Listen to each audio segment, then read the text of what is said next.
Hi guys! Magandang araw sa ating lahat. Ito po ang Miss Lee Vlog. Kung magustuhan nyo magganitong klaseng video, wala naman po bayad ang pagpindot ng subscribe.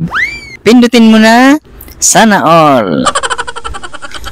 Ang repakin natin ngayon, adobong mani. Ang kilo ng adobong mani ngayon, July 8, 2025, 130 pesos presyong Divisoria, Manila. Ang gagamitin natin plastic 5x7, pang 20 pesos lang to mga guys. Yan Kailangan ng 1 kilo.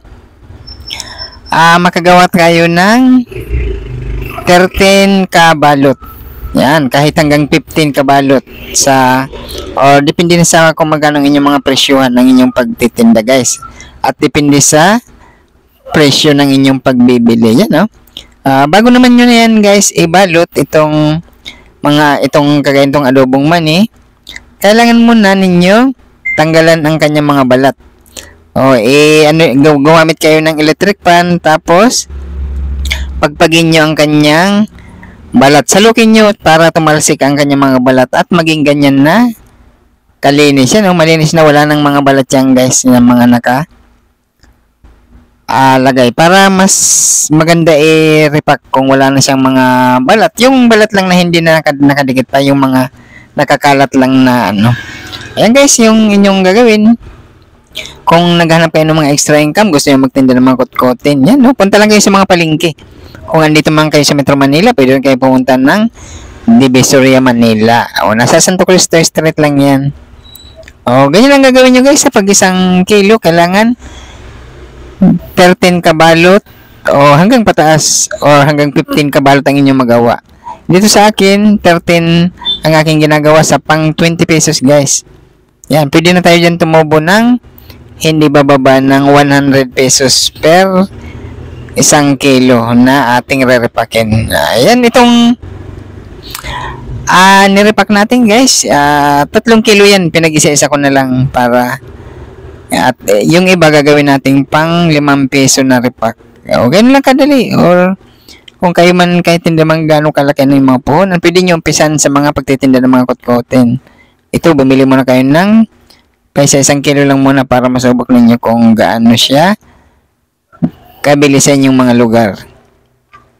Madali lang ito gawin guys, kasi ito bibili lang kayo, repack nyo. Pwede nyo na i-display sa inyong mga sa bahay, kung meron kayong mga bintana dyan na pwedeng pag-displayan o anumang mga pwesto, kahit lamisa, ilagay nyo, display nyo sa mga lamisa nyo. Basta makikita ng ating mga kababayan. Yan, maganda yan.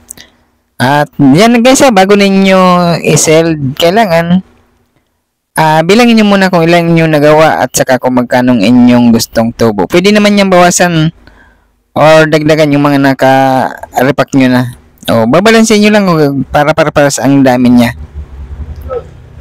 Di ba ganun lang kadali? Yan Kailangan mas maganda guys kung meron kayong seller, yan, para mas mabilis ninyo maisasara or maisiseld ang kahit anong mga kotkotin na inyong mga gagawin. Mas maganda kung magtitinda kayo ng mga ganitong mga kotkotin guys.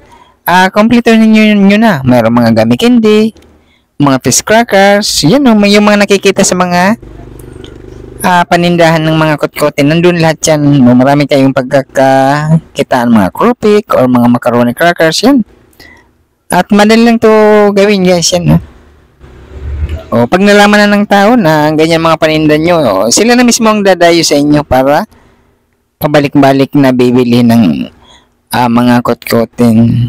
Guys, pagkatapos natin to i-sell, ang didisplayhan na natin nito, yung may bintana tayo. Mas maganda wag yung lalagyan ng screen para kitang-kita sa labas ng ating mga kababayan. Yan, wala rin lang ating gagamitin pagsasabitan.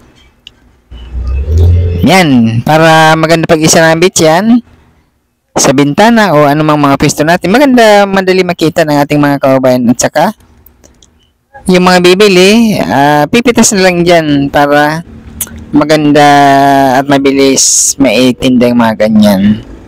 Yan na guys ang ating nagawa. Yan maganda na tingnan pagka may makagawa ka ng maraming mga ganyan. pag dikit-dikitin mo, maganda tingnan at saka mabibili ka agad. Ayun na ang ating mga nagawa. Pang 20 pesos lang yan guys dito sa ating gawa. Depende na sa inyo kung magkano inyong gustong repack. Guys, nagpapasalamat ang Miss Lee Vlog sa lahat ng mga magsusubscribe. At mag-subscribe na rin kayo guys, wala namang po bayad dyan. At gawin nyo rin ang mga pagtitinda ng mga kutkutin para lahat tayo ay kumita. Thank you guys!